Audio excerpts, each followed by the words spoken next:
বাদশাহ আকুতি মিনতি করে ইমামুল আজম আবু হানিফা রাহমাতুল্লাহি আলাইহির কাছে গিয়ে বললেন, হুজুর 12টার দিকে আসার কথা, রাত্র 1টা হয়ে গেল, এখনো পর্যন্ত কেন আপনার এত দেরি হয়ে গেছে? এমনি করে ইমামুল আজম আবু হানিফা রাহমাতুল্লাহি আলাইহি বাদশাকে ডাক দিয়ে বললেন, ও বাদশাহ, আমি যথাসময়ে উপস্থিত হওয়ার কথা ছিল।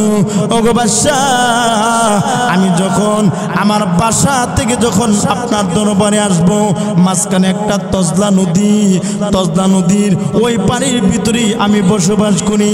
আমি তজলা নদী পার হওয়ার জন্য যখন আমি তজলা নদীর পাড়ে আসলাম, আয়সা দেখি একটা আশ্চর্যজনক একটা ঘটনা ঘটে গেছে।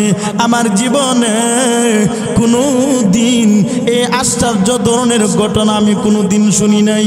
এমনি বাদশা ডাক দিয়া বলল, ওগো হুজুর, আপনার ঘটনাটা আপনি আগে খুলে বলুন।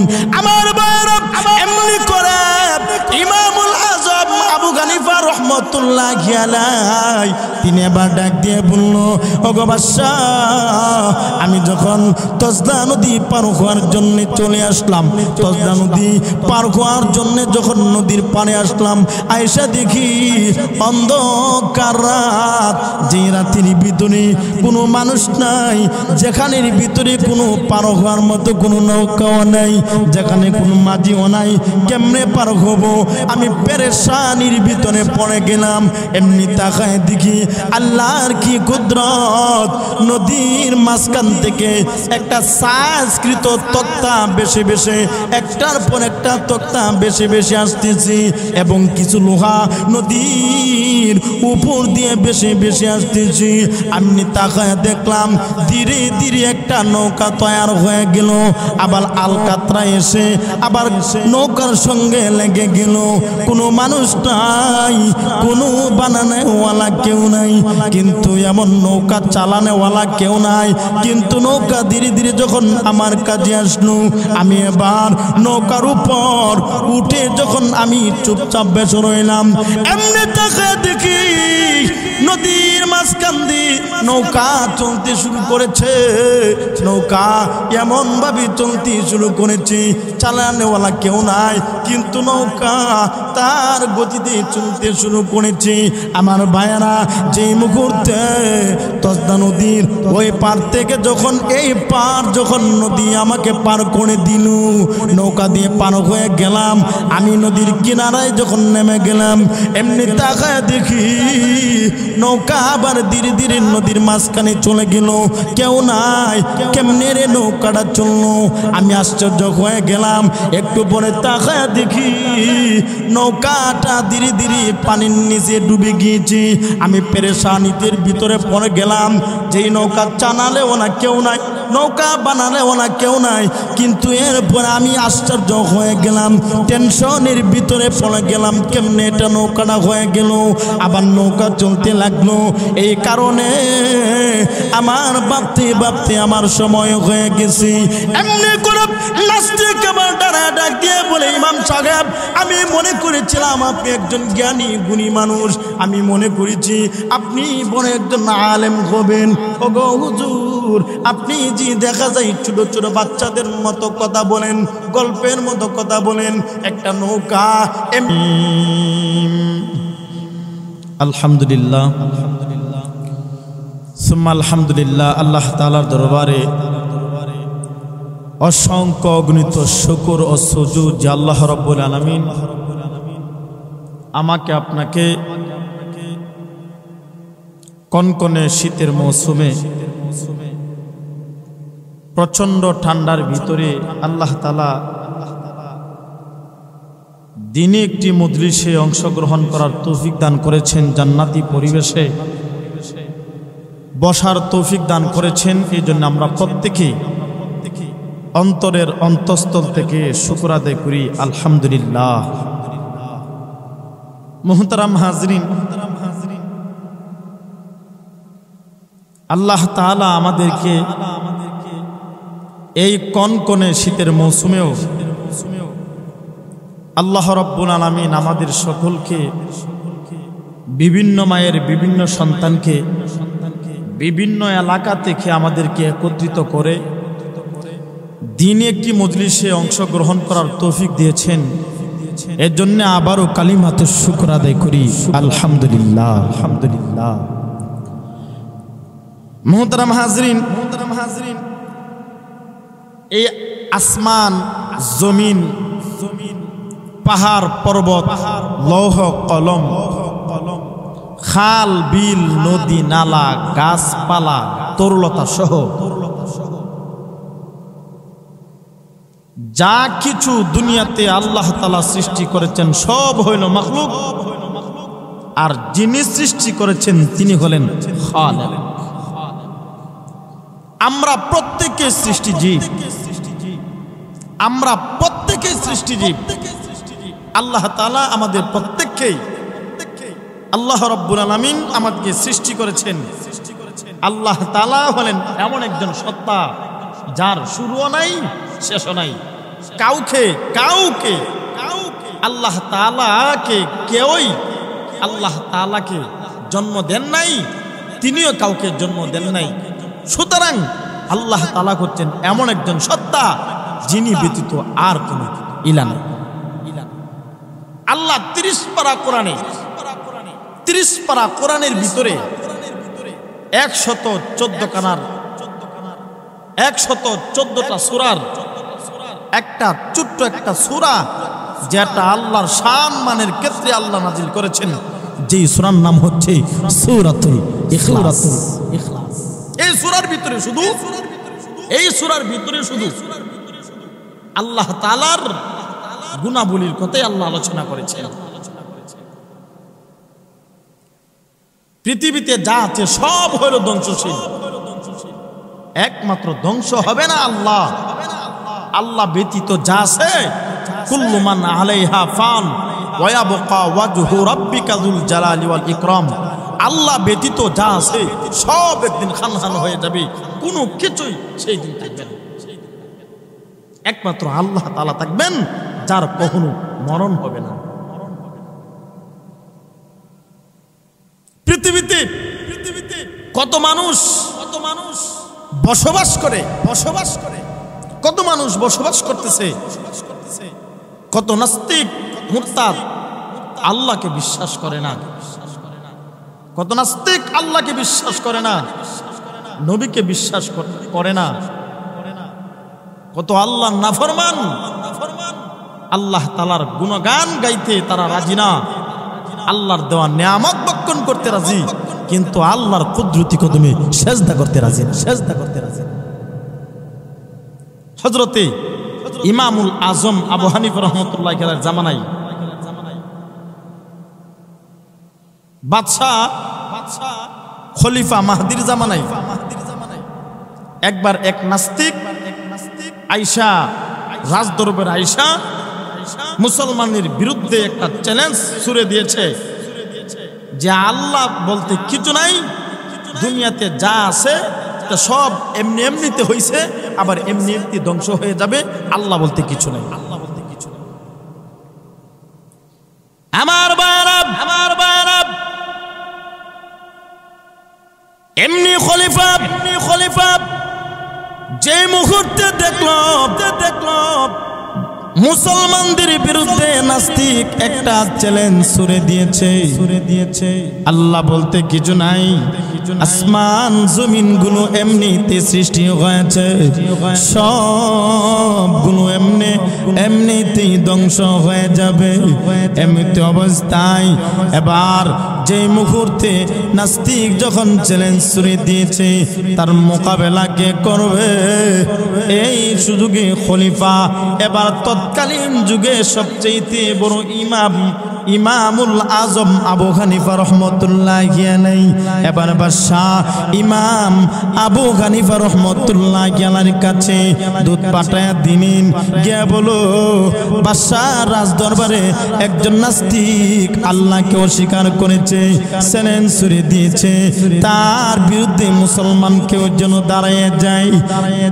এমনি করে দূত এবার বাদশার পক্ষ থেকে এবার ইমাম ইমামুল আজম আবু হানিফা রাহমাতুল্লাহি আলাইহির কাছে গিয়ে বলেন, আপনাকে বাদশা তলব করেছেন। একজন নাস্তিক, সেই নাস্তিক মুসলমানদের বিরুদ্ধে একটা চ্যালেঞ্জ ছুড়ে দিয়েছে, আল্লাহ আছে এটার একটা প্রমাণ দেওয়ার জন্য, এটার প্রমাণ দেওয়ার জন্য বাদশা চ্যালেঞ্জ ছুড়ে দিয়েছে।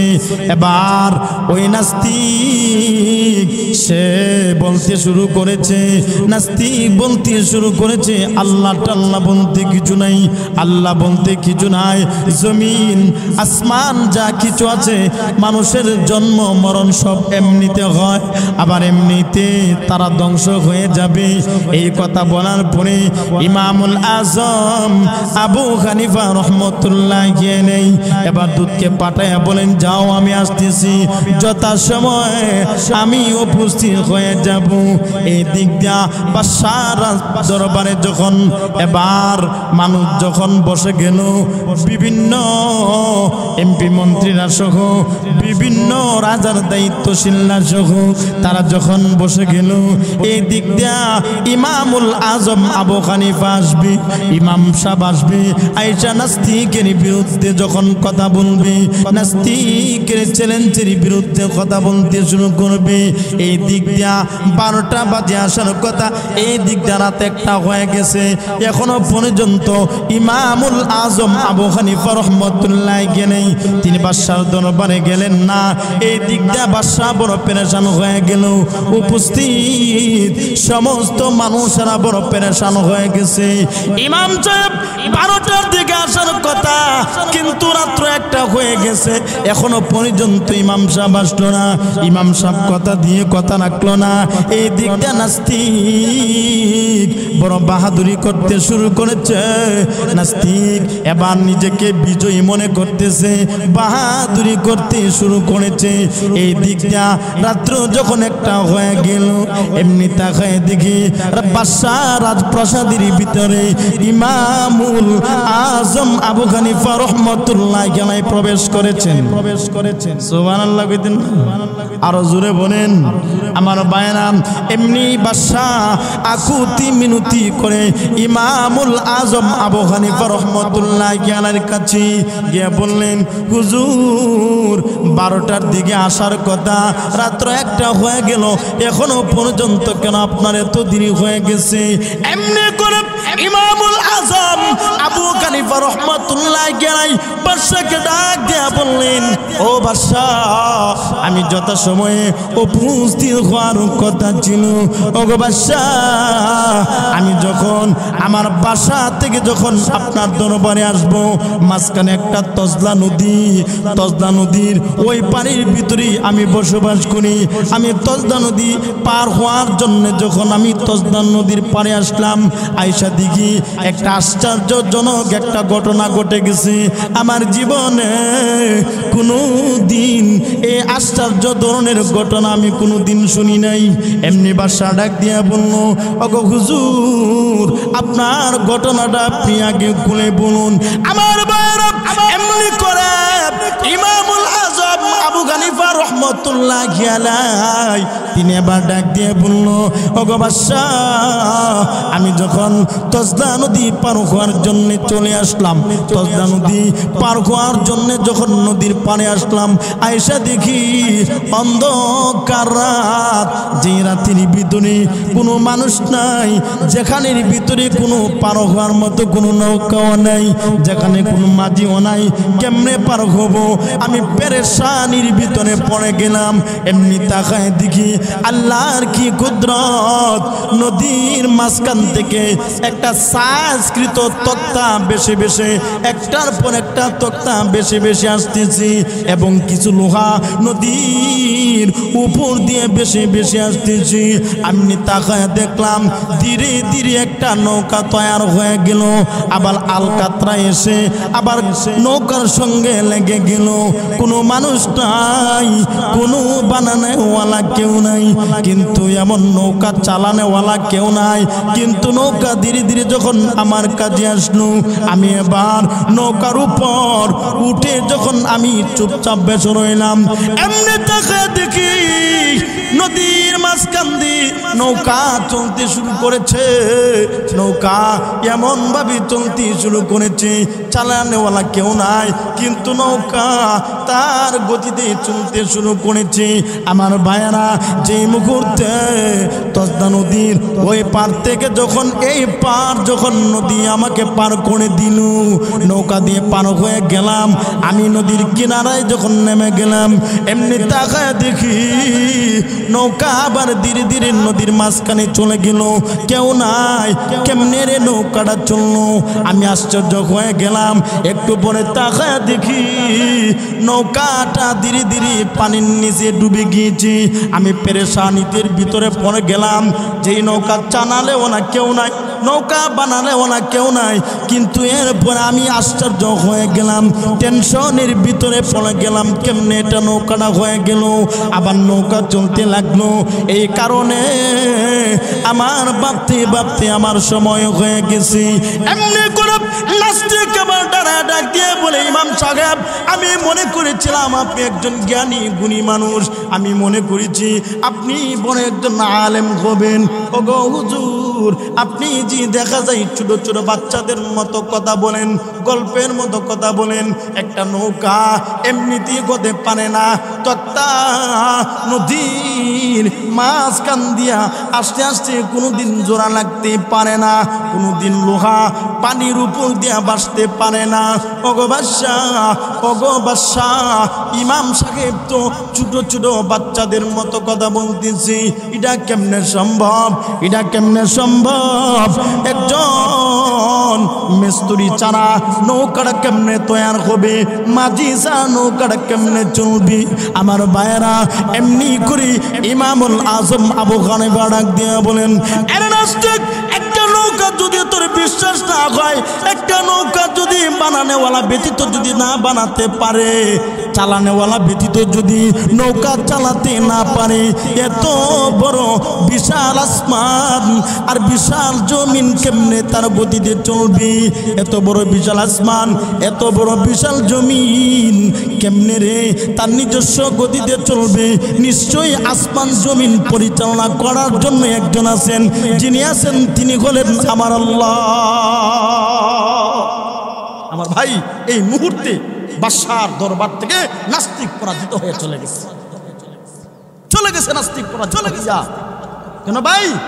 এ তো আসমান জমিন, এটা একজন চালানোওয়ালা ব্যতীত এই আসমান আর জমিন চলে না, আসমান আর জমিন একজন চালাতে হয়।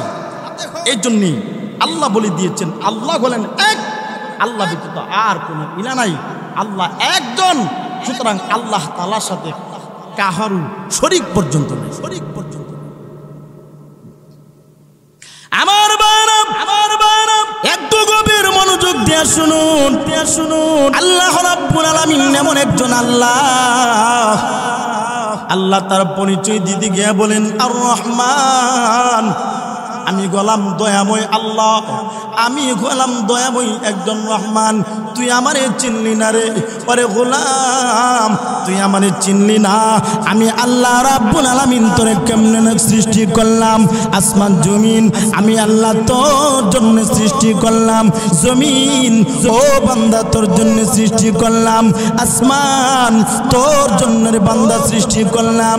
আমি আল্লাহ আসমান থেকে জমিনের ভিতরে আমি আল্লাহ বৃষ্টি বর্ষণ করে তোর জন্য রিজিকের ব্যবস্থা করে দিই। পরে বান্দা, আমি আল্লাহ তোরে এক ওয়াক্ত পর্যন্ত না খাওয়ায়া রাখি না, আমি আল্লাহ তোরে খাওয়ায়া রাখি রে বান্দা। আমি আল্লাহ আসমান থেকে বৃষ্টি জমিনের ভিতরে নাজিল করে জমিন থেকে তোর জন্য রিজিকের ব্যবস্থা করি। ও বান্দা, রিজিক খাবি আর আমি আল্লাহর শুকর আদায় করবি, রিজিক খাবি আর আমি আল্লাহর কুদরতি কদমে সেজদা করবি।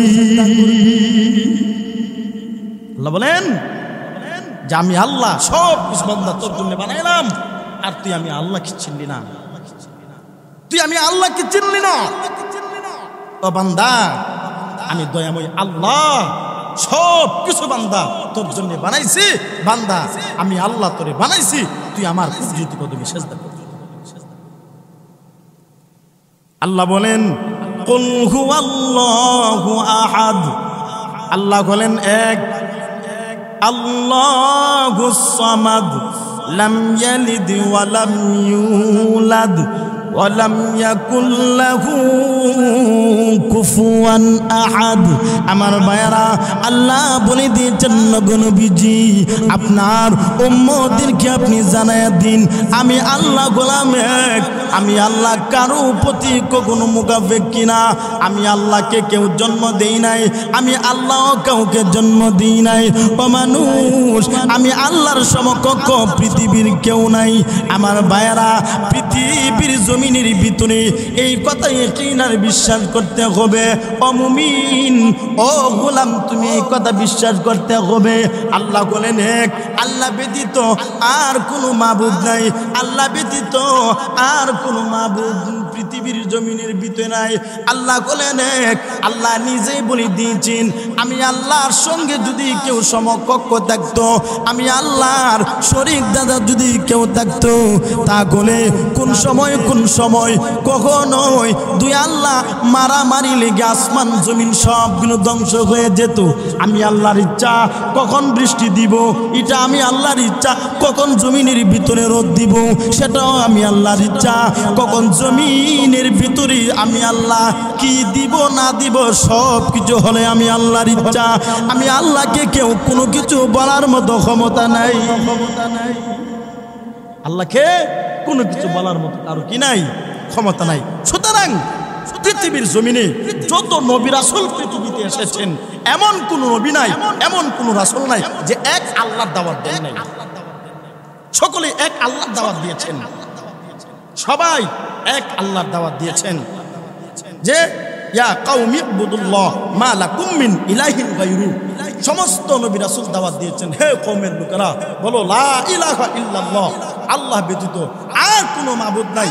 এই কথা বলো যে আল্লাহ তাআলা ব্যতীত আর কোনো মাবুদ নাই, এই সাক্ষ্য দাও যে আল্লাহ ব্যতীত আর কোনো মাবুদ নাই। আমার ভাইরা, পৃথিবীর জমিনে এক আল্লাহর দাওয়াত দিতে গিয়া কত নবী রাসূল কষ্ট স্বীকার করতে হয়েছে, কত নবী রাসূল কষ্টের পর কষ্টে স্বীকার করতে হয়েছে। কেন? কারণ পৃথিবীর জমিনের ভিতরে মানুষ যে আল্লাহ নাফরমানি করতে শুরু করেছে, এমন ভাবে নাফরমানি করে আল্লাহ যখন কোনো নবী পাঠান, কোনো কমদের কাছে নবী পাঠান, তখন তারা নবী বিশ্বাস করে না, আল্লাহ বিশ্বাস করে না। তাই তাদের কমদের কাছে নির্যাতনের শিকার হয়েছে, তাদের কমদের কাছে নির্যাতনের শিকার হয়েছে। কিতাবের ভিতরে পাওয়া যায় পৃথিবীর ভিতরে দুইজন পয়গম্বর ছিলেন, দুইজন পয়গম্বর তারা কখনো এক আল্লাহর দাওয়াত দিতে গিয়ে তাদের কওমদের কাছে কখনো নির্যাতনের শিকার হয় নাই, কখনো আঘাতপ্রাপ্ত হয় নাই, কখনো নির্যাতনের শিকার হয় নাই। দুইজন নবী আছেন, দুইজন নবীর ভিতরে একজন নবীর নাম হলো পয়গম্বর আদম আলাইহিস সালাতু ওয়াস সালাম। আমার ভাইরা, তিনি তো হলেন পৃথিবীর সর্বপ্রথম পয়গম্বর, তিনি তো হলেন পৃথিবীর সর্বপ্রথম মানুষ। আমার ভাইরা, তিনি তো হলেন পৃথিবীর সর্বপ্রথম মানুষ। দুনিয়ার জমিনে যত মানুষ আছে সব হইল পয়গম্বর আদম আলাইহিস সালামের সন্তান। বাবা খারাপ হইল, কোনদিন সন্তান তার বাবাকে আঘাত করে না। আরেকজন নবী ছিলেন, ইতিহাসের ভিতরে পাওয়া যায় পয়গম্বর সুলাইমান আলাইহিস সালাতু ওয়াস সালাম কে আল্লাহ রাব্বুল আলামিন এমন বড় ক্ষমতা দিয়েছিলেন, শুধু মানুষই নয় বরঞ্চ পয়গম্বর সুলাইমান আলাইহিস সালাতু ওয়াস সালাম তিনি এমন একজন পয়গম্বর দিয়েছিলেন, আল্লাহ রাব্বুল আলামিন গোটা পৃথিবী শাসন করার মতো ক্ষমতা আল্লাহ রাব্বুল আলামিন পয়গম্বর সুলাইমান আলাইহিস সালাতু ওয়াস সালামকে আল্লাহ দিয়েছিলেন। আমার ভাইরা, বাদশার বিরুদ্ধে কেউ কথা বলতে পারে না। আর সুলাইমান নবী তো সাধারণ কোনো বাদশা ছিল না, সাধারণ কোনো মানুষ ছিল না, সাধারণ কোনো পয়গম্বর ছিল না। পয়গম্বর পয়গম্বর সুলাইমান আলাইহিস সালাতু ওয়াস সালাম উনি এমন একজন বাদশা ছিলেন আল্লাহ রাব্বুল আমিন যেই কয়জনকে গোটা পৃথিবী শাসন করার মতো ক্ষমতা যিনি দিয়েছেন, গোটা পৃথিবী শাসন করার মতো যে ক্ষমতা আল্লাহ রাব্বুল আমিন এই ক্ষমতাশীলদের ভিতরে একজনের নাম হলো পয়গম্বর সুলাইমান আলাইহিস সালাম। আমার ভাইরা, পৃথিবীতে বাদশার বিরুদ্ধে কেউ কথা বলে টিকতে পারে না, ঠিক নেই। গত শাসন আমলে, ফেসিবাদ সরকারের আমলে দেখেছেন, কেউ যদি সরকারের বিরুদ্ধে কথা বলেছে সাথে সাথে তারে গুম করা হয়েছে। সামান্য একজন ক্ষমতাশীল হওয়ার পরে যদি সামান্য একটু ক্ষমতাশীল, সুদা ছোট্ট একটা বাংলাদেশের ক্ষমতাশীল হওয়ার পরে যদি সরকারের বিরুদ্ধে কোনো কথা বললে টিকতে পারে না, কথা বলতে পারে না, সাথে সাথে তারে গুম করা হয়েছে, আয়না করে নেওয়া হয়েছে। ফেসিবাদের আমলে মানুষ সহ কেউ শান্তিতে বসবাস করতে পারে নাই। দিলের ভিতরে একটা ভয়ে কাজ করত, কখন মুখ দিয়া কি কথা বলি। আর সরকারের ছেলেবেলা, সরকারের গোলাম, বাচ্চাটা গোলামেরা শুই না, তারা আবার থানাতে নালিশ করলে আবার তাদেরকে জেলের ভিতরে ঢুকাইয়া দেয়। আমার ভাই, তো সুলাইমান আলাইহিস সালাতু ওয়াস সালাম একটা পুরা দেশের বাদশা, তো ওনার বিরুদ্ধে কেউ কথা বলতে পারে নাই। ইতিহাসের কিতাবে পাওয়া যায় শুধু দুইজন নবী, আদম আলাইহিস সালাম এবং হযরতে সুলাইমান আলাইহিস সালাতু ওয়াস সালাম, এই দুইজন বাদশার বিরুদ্ধে কোনো মানুষ লাগে নাই। এই দুইজন বাদশার, এই দুইজন পয়গম্বর কখনো তাদের কওমদের কাছে নির্যাতনের শিকার। আমার বাপ শুধু এটাই না, পৃথিবীর জমিনের ভিতরে, পৃথিবীর শুরু লগ্ন থেকে নিয়া আজ পর্যন্ত, এমনকি কিয়ামত পর্যন্ত যত মানুষ দুনিয়ার জমিনের ভিতরে আসবে, কেউ যদি এক আল্লাহর কাজ করতে জমিনের ভিতরে চায়, এক আল্লাহর কাজ করতে চায়, সুতরাং যে আল্লাহর সঠিক দিনের পক্ষে কথা বলবে সেই নির্যাতনের শিকার হবে। যত মানুষ এক আল্লাহর দাওয়াত দিবে তারাই কিন্তু নির্যাতনের শিকার হবে। দেখেছেন ফেসিবাদের আমলে, ফেসিবাদ সরকারের আমলে আলেম ওলামা যারাই সরকারের, যারাই সঠিক দিনের পক্ষে কথা বলেছে তারাই জাল হাজতে গিয়েছে। কথা বলেন আর আওয়াজ দিয়ে বলেন। এই জন্য আমার ভাইয়েরা, কিয়ামত পর্যন্ত সঠিক আল্লাহর হুকুম এবং নবীজির তরিকার উপর কোনো মানুষ যদি চলতে চায় তাহলে তার উপরে আঘাত আসবে, রাষ্ট্রীয়ভাবে আঘাত আসবে, এলাকা থেকে আঘাত আসবে, আঘাতের পর আঘাত আসবে। এরপরেও এক আল্লাহর দিন কখনো চারা যাবে? আওয়াজ দিয়ে বলেন, চারা যাবো? দেখেন না হযরতে বিলাল হাবশী রাদিয়াল্লাহু তাআলা আনহু, উনি এক আল্লাহু আহাদ, আল্লাহু আহাদ এই কথা বলার কারণে তার মনিব তাকে আগুনের ভিতরে তাকে সয়া দিয়া এমন নির্যাতন করেছে, মুখের ভিতরে আংরা পর্যন্ত ঢুকাই দিয়েছে। কেন? এক আল্লাহু আহাদ, আল্লাহু আহাদ কেন বলে? আহাদ কেন বলে?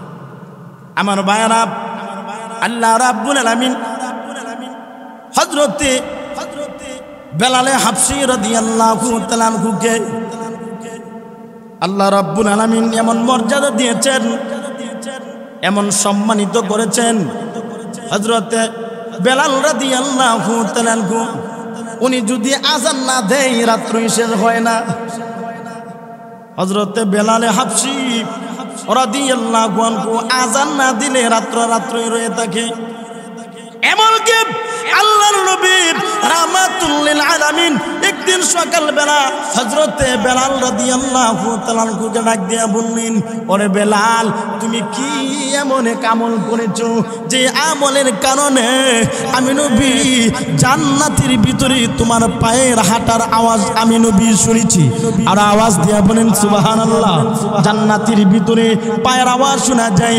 এমনি করে আমার নবী বেলাল রাদিয়াল্লাহু তাআলা আনহুকে ডাক দিয়া বললেন, আরে বেলাল, কি আমল করেছো যে আমলের কারণে আমি নবী শুনতে পাই তুমি জান্নাতের ভিতরে হাঁটাহাঁটি করো। এমনি আমার নবীকে হযরত বেলাল রাদিয়াল্লাহু তাআলা ডাক দিয়া বললেন, ওগো নবীজি, আমার কোনো আমল নাই, একটা আমল আছে, যে আমলগুলো আমি তাহিয়াতুল উযু 2 রাকাত নামাজ আমি নিয়মিত আদায় করি। হয়তো এটার কারণে আল্লাহ রাব্বুল আলামিন আমাকে জান্নাতের ভিতরে আল্লাহ রাব্বুল আলামিন ঢুকিয়ে দিয়েছেন। আমার ভাইয়েরা, যে বেলাল ছিলেন একজন গোলাম, কিন্তু এরপরও আল্লাহু আহাদ আল্লাহু আহাদ বলেছে। কষ্টের পর কষ্ট স্বীকার করতে হয়েছে। এত কষ্টের পর কষ্টে হযরতে বেলাল রাদিয়াল্লাহু তাআলা এত কষ্টের পর কষ্টে শিকার। এরপরেও একদিন হযরতে আবু বকর সিদ্দিক রাদিয়াল্লাহু তাআলা সামনে দিয়ে হাইটা যায়, আর তাকায় দেখে এবার হযরতে বেলাল রাদিয়াল্লাহু তাআলা একটা আগুনের আঙ্গার ভিতরে শোয়া তাকে আঘাত করতেছে। যতবার আঘাত করে ততবার জোরে জোরে আল্লাহু আকবার বলে, আল্লাহু আহাদ বলে। আবু বকর সিদ্দিক এবার হযরতে বেলালকে ডাক দিয়ে বললেন, এরে বেলাল, একটু আস্তে বলো, তোমার আল্লাহ তো এমন একজন আল্লাহ, তুমি যদি আস্তে বলো এরপরে মহান আল্লাহ শুনি কি শুনে না? আওয়াজ দিয়া বলেন, আল্লাহ আস্তে বললে কি শুনি কি শুনে না? জোরে বললেও শুনে, আস্তে বললেও শুনে। কিন্তু এরপরও এই কথা বলে আবু বকর সিদ্দিক চলে গেলেন। আবু বকর সিদ্দিক চলে যাওয়ার পরে আবার যখন এই রাস্তা দিয়ে যখন আবু বকর সিদ্দিক আসতেছিলেন, আবার তাকায় দেখেন আবারও তার উপরে আঘাত করা শুরু হয়ে গেছি, আঘাত করতেছি এমন ভাবে আঘাত। এমনি আবু বকর সিদ্দিক ডাক দিয়া বললেন, আরে বেলাল, আমি না তোমাকে বলেছি জোরে জোরে আল্লাহু আহাদ বলো না, আস্তে আস্তে বলো, তোমাকে কাফেরের দলেরা নির্যাতন করে তোমাকে দুনিয়া থেকে বিদায় করে দিবি। এমনি বেলাল রাদিয়াল্লাহু আনহু ডাক দিয়া বললেন, আরে আবু বকর, তারা আমাকে যত আঘাত করুক, কিন্তু আমি যখন একবার আল্লাহু আহাদ বলি আমার মনে আর কোনো কষ্ট থাকে না। আমার ভাইরা, হযরতে বেলাল রাদিয়াল্লাহু তাআলা আনহুকে আল্লাহু আহাদ এক আল্লাহর পক্ষে স্লোগান দেওয়ার কারণে কি পরিমাণ নির্যাতন, কষ্ট, কি নিপীড়িত হযরতে বেলাল রাদিয়াল্লাহু আনহু কষ্ট সহ্য করতে হয়েছে। আমার ভাইরা, হযরতে বেলাল রাদিয়াল্লাহু তাআলা কেমন আশিক ছিলেন, নবীজির কেমন আশিক ছিলেন। হযরতে বেলাল রাদিয়াল্লাহু তাআলা আল্লাহ নবী যখন দুনিয়া থেকে বিদায় হয়ে গেলেন, আমার ভাইরা, মদিনায় কান্নার রুল পড়ে গিয়েছে, অলিতে গলিতে কান্নার রুল পড়ে গিয়েছে। কিতাবের ভিতরে লেখা হয় আল্লাহ নবী রাহমাতুল লিল আলামিন যে একটা কচ্ছপ তিনি লালন পালন করতেন, মরণের আগ পর্যন্ত এক ফোঁটা পানিও ওই কচ্ছপ তিনি পান করেন নাই। এমনকি নবীজি যে গাধার উপর আরোহণ করতেন, যখন নবী শুনেছেন আল্লাহ নবী দুনিয়া থেকে বিদায় হয়ে গেছি, আমার ভাইয়েরা, এই শোনার পরে ওই গাধানা পর্যন্ত কুয়ার মধ্যে পড়ে সে আত্মহত্যা করেছে। আমার ভাইয়েরা, কি পরিমাণ কান্নার রুল পড়ে গিয়েছে মদিনার ভিতরে। হযরতে ফাতেমা 6 মাস পর্যন্ত বিছানা থেকে উঠতে পারে না। আমার ভাইয়েরা, হযরতে বেলাল রাদিয়াল্লাহু তাআলা তিনি মদিনা থেকে চলে গেলেন। মদিনা থেকে শুধু সিরিয়ার দামেস্ক এলাকার ভিতরে হযরতে বেলাল চলে গেলেন। কেন চলে গেলেন? যে আমার নবী নাই, আমার নবী যদি যেই খানের ভিতরে নাই, আমি বেলাল ওই খানের ভিতরে থাকতে চাই না। আমার ভাইরা, যেই কথাটা বোঝা হলো আমার মূল উদ্দেশ্য। আমার ভাইরা, যে আল্লাহ রাব্বুল আলামিন বলেন এক, হযরতে বেলাল রাদিয়াল্লাহু তাআলা এক আল্লাহর স্লোগান দেওয়ার কারণে কি পরিমাণ কষ্ট সহ্য করতে হয়েছে।